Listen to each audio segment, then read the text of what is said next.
Well, the late Stephen Albrock, great guy. Met him through the contest. About the same time I met David. Yeah. He would talk about his corn coming up in 8 hours. And I looked at my wife and I said, 8 hours? Come on. And the more I thought about it, I said, I don't know if I can duplicate that. I said, but not only that, I said, 8 hours. This man's in the field. Where am I at?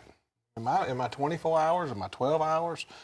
So I started thinking about it, and I asked my wife, and I remember riding down the road, and I'd posed different ideas to her, and I said, we got to start flagging it when the plant comes out of the ground, when it's an 1/8 inch or less.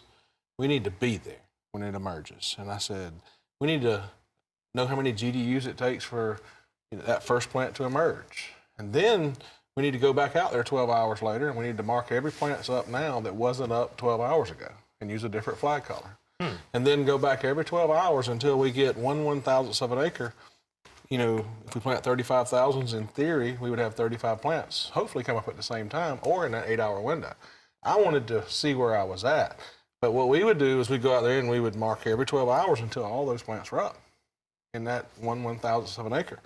And then I would look at how many GDUs were accumulated from that first emerger to the last and in between. And then I would take that to yield. And then I realized real quickly that the best emergers was where I should be spending money, the most money. That's where you throw the kitchen sink at it.